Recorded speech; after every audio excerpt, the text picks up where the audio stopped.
सवाल अमित कुमार जी आप ही से करना चाह रही हूँ, आखिर ये क्या हो रहा है जेएनयू में? अगर भारत माता की जय के नारे लग रहे हैं तो आखिर क्यों आपत्ति हो रही है लोगों को? संस्था पब्लिक फंड से चलता है, पब्लिक के पैसों से चलता है, तो जो स्टूडेंट्स जिनका जो कंसर्न है, हमारा फीस से संबंधित कंसर्न है, हॉस्टल के रिपेयरिंग से संबंधित मुद्दा है, पानी से संबंधित मुद्दा है, तो उसी जगह पर उन छात्रों को इन मुद्दों को उठाने की इजाजत क्यों नहीं दी जाती है? दूसरी बात जी, जितने ज्यादा जेएनयू से हंगामे की तस्वीरें आती होंगी उससे ज्यादा कहीं नहीं आती होंगी, और आप यहाँ पर ये कह रहे हैं कि आवाज उठाने की इजाजत नहीं है। शैक्षणिक संस्थान की बात कह रहे हैं, भारत माता की जय के नारे लग गए तो इतनी आपत्ति हो गई? नहीं, भारत माता के नारे लगने से कोई हमें आपत्ति नहीं है। हमें आपत्ति इस बात की है कि क्या इस तरह के धार्मिक प्रदर्शन आज से पहले कभी अलाउ हुआ है? क्या ये दूसरे के लिए भी अलाउ किया जाएगा? हमारा ये कहना है कि भारत माता का मतलब रोजगार भी होता है। तो रुको जरा, सब्र करो, बोला धक्का बुक्की नहीं करने का, आराम से लेने का। हाँ, भारत माता का मतलब मुझे एक बात बताइए अमित कुमार, जब जेएनयू की दीवारों पर देश विरोधी नारे लगते हैं, वहां पर लिखे होते हैं, तब वहां पर किसी तरह से कोई छात्र संगठन आता है? मुझे एक बात बताइए, वहीं पर ही जब धर्म विशेष को लेकर नारे लगते हैं, भारत की संप्रभुता पर जिस तरह से प्रहार होता है, तब आपका कोई संगठन आता है आगे आवाज उठाने के लिए? नैना जी, एक चीज का मैं करेक्शन करना चाहूंगा। वाइस चांसलर मैडम ने, शांति श्री धुल्लुपट्टी पंडित मैडम ने कुछ दिन पहले ही एक न्यूज़पेपर के इंटरव्यू में कहा था कि कुछ एलिमेंट यहाँ उस तरह के हैं जो भारत माता के टुकड़े की बात करते हैं। आप सबको इसमें शामिल नहीं कर सकते। हमारा संगठन कभी संविधान के भारत के टुकड़े होने की बात नहीं करता है। ये अलग मसला है कि उस विवाद को आप कोर्ट में देखें, कोर्ट क्या निर्णय देता है, लेकिन भारत माता से हमें कोई बैर नहीं है। हमारा कहना यह है कि समानता होनी चाहिए। अगर आप भारत माता का नारा लगाने का वो करते हैं तो हमारा रोजगार, हमारा शिक्षा, अच्छा हमको सिखा दिया है। फ्रीडम फॉर कश्मीर के नारे लगाए जाते हैं, तब किसी की आवाज, तब किसी की कानों तक जू तक नहीं रेंगती। मैं इसका जवाब लेना चाहूंगी एक बार निगत अब्बास से। निगत अब्बास, जिस तरह से बार बार इस बात पर जोर है कि जेएनयू जो है पब्लिक फंडेड यूनिवर्सिटी है, वही इलाका, वही जमीन आज क्या बनती जा रही है? भारत माता की जय के नारों से उन्हें दिक्कत है। बिल्कुल बिल्कुल नैना जी, और भारत माता की जय, वंदे मातरम, जिसको कहने में हर भारतीय का सीना चौड़ा हो जाता है। मैं पूछना चाहती हूँ, अमित जी यहाँ पर बैठे हैं, कि भारत तेरे टुकड़े होंगे इंशाल्लाह इंशाल्लाह के नारे के साथ साथ ये कहा जाता है भगवा जला दीजिए। भारत के अभिन्न अंग कश्मीर को इंडियन ऑक्यूपाइड कश्मीर कहा जाता है, यानी पाकिस्तानी भाषा का प्रयोग किया जाता है। शर्जिल इमाम को, जीएनसाई को आजाद करो ये कहा जाता है। देश के प्रधान सेवक आदरणीय नरेंद्र भाई मोदी जी के लिए कहा जाता है कि मोदी तेरी कब्र खुदेगी। सब ये सब चुप्पी साध कर बैठे रहते हैं। गजब बेइज्जती है। इनमें से कोई विरोधाभास नहीं करता है। आज सवाल ये है कि क्यों लगातार जेएनयू कैसी यूनिवर्सिटी बनती जा रही है जिसपे दीवारों पे स्लोगन जो कि आप देखिए दिसंबर पिछले साल की ही बात है, किस प्रकार एंटी ब्राह्मण, एंटी वैश्य स्लोगन बने थे इन कम्युनिटीज की, किस प्रकार टिप्पणी करी गई, जो लिखा गया था साफ तौर पर जेएनयू के स्टूडेंट्स के द्वारा दीवारों पर, कि जो भारत छोड़ने की बात करते हैं, हम तो कह रहे हैं कि ब्राह्मण भारत छोड़ दे, ब्राह्मण हम तुझसे बदला लेंगे, ब्राह्मण तेरा खून बहेगा। तब ये लोग नहीं कहते। एबीवीपी के छात्रों पे लगातार हमलेबाजी होती है। इतने ऐसे छात्र हैं जो घायल हो गए। पिछले साल की बात है, एम्स में एडमिट थे, लगातार आप सभी उसकी कवरेज कर रहे थे। चाहे महाराणा प्रताप सिंह हो या शिवाजी महाराज हो, उनकी मूर्तियों को ध्वस्त कर देना हो, लगातार इस प्रकार की चीजें होती आई हैं। देश विरोधी ताकतें वहां पर जुटाती आई हैं अपनी ताकतें, और वहां के छात्र वो समर्थन देते भी आए हैं, लेते भी आए हैं। आप मुझे बताइए, भारत माता की जय, जान दे देंगे इसके लिए, क्या बात कर रहे हो आप? वंदे मातरम, विजयदशमी मनाना, ये कौन सा पाप है? वहां पर तो भारत का जो नक्शा है उसी के साथ में कैसे खिलवाड़ कर दिया जाता है? अवधेश जी, मैं चाहूंगी सर आप भी एक बार जल्दी से बता दीजिए कि हमेशा से इस तरह से परिपाटी रही है। ठीक है निगत, अवधेश जी जरा समझाने की कोशिश कीजिए कि आखिर ऐसे संस्थानों में वहां पर भारत माता की जय के नारे लगते हैं तो दिक्कत हो जाती है, ऐसा कहीं और देखा है क्या? कर रहे हैं उसमें सच्चाई का एक अंश भी नहीं है। मूल बात यह था कि अभी तक जेएनयू को भारत में एक ऐसा टापू बनाकर रखने की कोशिश की जो शायद लेनिनग्राद बन जाए या जो पिकिंग बन जाए, बीजिंग में, ऐसे कोशिश थी। उसमें है कि आरएसएस और बाकी कैसे प्रवेश कर गए हैं, तो जो उसके प्रवेश से समस्या, ये लोकतांत्रिकता नहीं है, तो ये कहीं पे निगाहें कहीं पे निशाने। क्या एक पथ संचलन से, भारत माता की जय में विजयादशमी लगाने से क्या जेएनयू के क्यूरिकुलम पर, चाहे बेरोजगारी पर, ये सब समस्याओं पर उसका कोई असर होने वाला है क्या, जो ये आवाज उठा रहे हैं? तो ये तो कहीं पे निगाहें कहीं पे निशाने वाली बात हुई है। निगत ने सवाल उठा लीजिएगा उंगली, कोई बात नहीं, मैं और भी आपके सामने प्रश्न रख रहा हूं ना। अरे छात्रों से संवाद मैं कर रहा हूं, मैं किसी बड़े नेता से नहीं कर रहा हूं। लोकतांत्रिकता का अर्थ है कि वैचारिक रूप से विरोध असहमति जताते हुए भी वो अपना कार्यक्रम बेहतर तरीके से कर सके, उसमें सहयोग करना।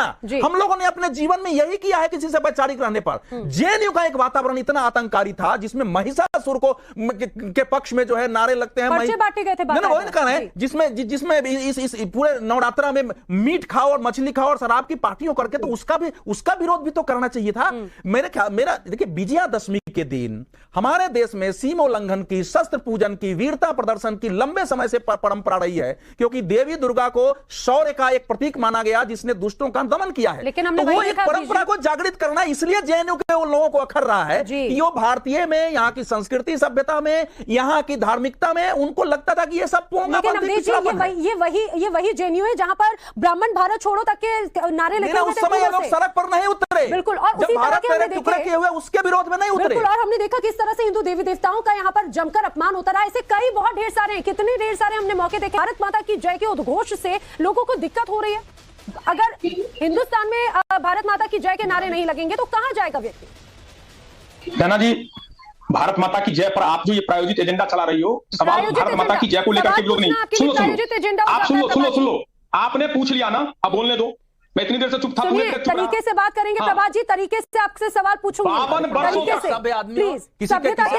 कह के कहा जा रहा है तो हिंदी की भाषा आप है, आप कह के बात करिए, आप अपनी बात रखने में स्वतंत्र है। सुनिए, अगर तरीके से बात करेंगे तो मैं आपको चर्चा में शामिल करूंगी, मैं एक्सेप्ट नहीं करूंगी। किसी का मत का विरोध करिए, और भी कोई महिला एंकर हैं, थोड़ा ढंग से बात नहीं, मैं बोल रही हूँ कोई भी आपके साथ में, कोई भी, प्लीज बोलिए अपनी बात।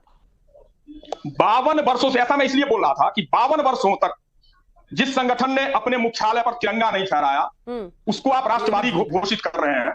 शायद किस कारण से नहीं बोल रहे हैं मुझे नहीं पता, कि मदिरा और मांस भी बलि प्रदान की भी प्रथा है हमारे यहाँ। ये कह रहे हैं कि नवरात्रा में, इसीलिए प्रभात कुमार जी, बीफ और पोर्क फेस्टिवल का आयोजन किया जाता है जेएनयू में। इसीलिए रामनवमी के वक्त जानबूझ के वहां पर मीट का आयोजन किया जाता है, इस तरह से मीट पार्टी का आयोजन किया जाता है। इसीलिए जेएनयू में महिषासुर मुद्दे पर मारपीट तक की बात आ जाती है। छात्र नेता उससे जुड़े हुए वहां पर पर्चे बांटते हैं। इस तरह की लंबी फहरिस्त है मेरे पास में, लंबी फहरिस्त है। प्लीज आप अपने शब्द मेरे मुंह में मत डालें, प्लीज। मैं कोई शब्द आपके मुंह में नहीं डाल रही हूँ। आप इस बात को समझिए, ये विवादों की तस्वीरें हैं, जो विवाद लगातार होते आए, और आप ये समझिए कि अगर एक तरफ से अभी तक लोगों को बदलाने की कोशिश की जाती रही है, मैं तो ये जानने की कोशिश कर रही हूँ कि अगर भारत माता की जय के नारे लग जाते हैं तो क्यों आखिर आपत्ति है? बिल्कुल लगना चाहिए। भारत में भारत माता की जय के नारे नहीं लगेंगे तो और कहां लगेंगे, ये बताओ आप। सवाल इस बात का है ही नहीं। मैं कह रहा हूं सत्ता द्वारा प्रायोजित है ये, और उसी चीज को हमारी आज की मीडिया भी बढ़ाती चली जा रही है।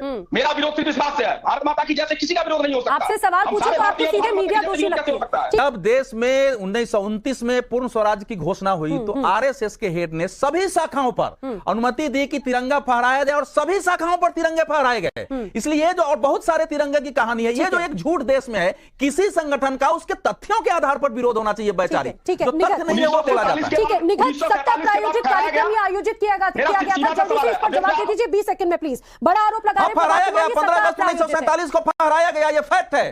15 अगस्त 1947 को विभाजन के बावजूद झंडे फहराए गए। प्लीज फिर निगत अब्बास, सत्ता प्रायोजित सीधे सीधे इस कार्यक्रम को एक तरह से बनाने की बात कही जा रही है, 20 सेकंड में जवाब दे दीजिए।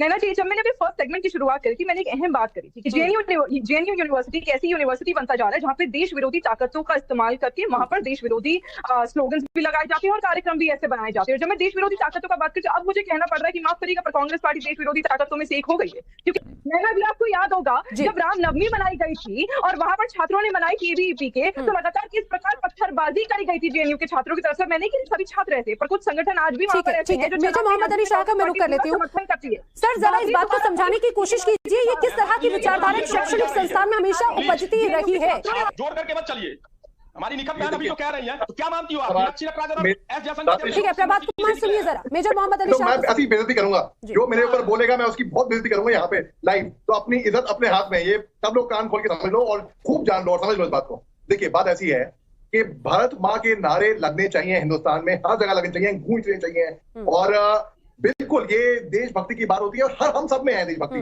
और किसी को ये सर्टिफिकेट नहीं मिलता कि सर्टिफिकेट दे किसी को कि आप देशभक्त हो और आप देशद्रोही हो, आप देशभक्त नहीं हो। मेरे ख्याल से हिंदुस्तान में जो रहते हैं, हिंदुस्तान का नमक खाते हैं, हम सब देशभक्त हैं। सब पहली बात तो ये है। चलिए, मैं तो कह रहा हूँ अगर पॉलिटिक्स भी हो रही है तो ठीक है, जहां पे एक तरफ लेफ्ट की पॉलिटिक्स हो वहां पे राइट की पॉलिटिक्स भी कोई इतराज नहीं है, फेयर एंड स्क्वायर। अब बात करते हैं कि जो मीडिया एक नैरेटिव चलाती है कि जहां पे ये वही जेएनयू है जहां पे भारत तेरे टुकड़े होंगे, ऐसे नारे लगते थे। खत्म,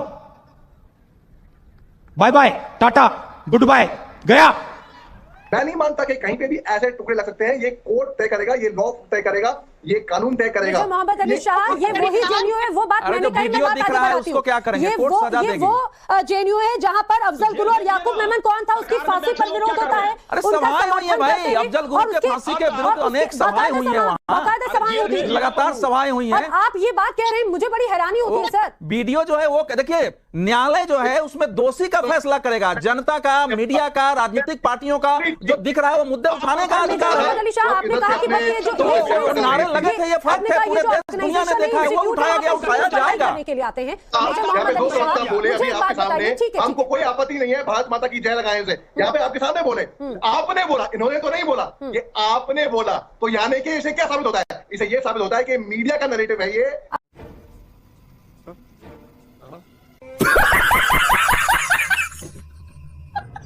अच्छा, यानी कि आप अपनी आंखों को बंद रखें मेजर मोहम्मद अली शाह, और जिस तरह से जो तमाम वीडियोस घटनाएं होती हैं आप बस वही देखेंगे एक चश्मे से जो आपको नजर आएगा।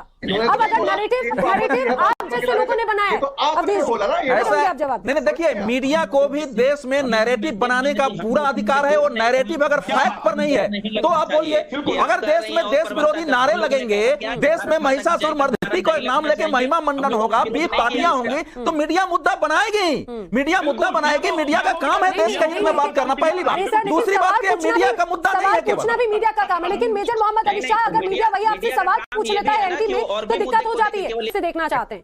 लेकिन कहीं पे भी देशद्रोही नारे लगे, अरे कहीं पर क्या जेएनयू में देशद्रोही नारे लगे? आप कह रहे हो कहीं पर लगे? आप कितने दिन जेएनयू में गए हैं? हम लोग जेएनयू में जाते रहे, वहां नारे सामान्य थे, एक बार वीडियो आ गया तो देख लिया। इस प्रकार के नारे वहां 2006 के पहले से लगते रहे हैं, वहां लगातार नारे लगते रहे हैं, अफजल के पक्ष में सवाल होती रही है, जो इफ्तिखार गिला है, जो संसद के अभियुक्त थे उनके पक्ष में सभाएं होती रही हैं वहां जेएनयू में। आप गए नहीं है बिना जाने, और मीडिया क्या हवा में काम करती है कि मीडिया ने उसको देखा है, रिपोर्टिंग किया है, तब वो इशू बना है। विजुअल्स भी देखते हैं, इनके लिए थोड़े विजुअल्स चला दीजिए, घर जाकर यूट्यूब से निकाल कर देख लेंगे कि किस प्रकार वहां पर ब्राह्मण विरोधी और वैश्य समाज के विरोधी नारे भी लगे थे, और दीवारों पर लिखा गया था कि ब्राह्मणों तुम्हारा खून नहाया जाएगा, ब्राह्मणों तुम्हें भारत से निकाल दिया जाएगा। मुझे एक बात बताइए, आप तो यहाँ के स्टूडेंट हैं, आप मुझे बताइए क्या अफजल गुरु या फिर याकूब मेमन के पक्ष में यहाँ पर सभाएं नहीं होती? मुझे एक बात बताइए, क्या यहाँ पर क्या बीफ और पोर्क फेस्टिवल का आयोजन नहीं होता? रामनवमी पर क्या यहाँ पर विशेष तौर से एक धार्मिक भावना को ठेस पहुंचाने के लिए आयोजन नहीं होते? मैं और अवधेश सर से पूछ रहा हूँ कि आप कह रहे हैं कि चलिए ठीक है, ब्राह्मणों के खिलाफ वो लिखा गया, उसके जनता माफ नहीं करेगी होती है। आखिर किन लोगों को पेट में दर्द होता है? ठोक दीजिए, महाकाल का ठोक दीजिए, जाना चाहिए। ये 4000 के लिए मैं यहाँ पे नहीं खड़ा हूँ।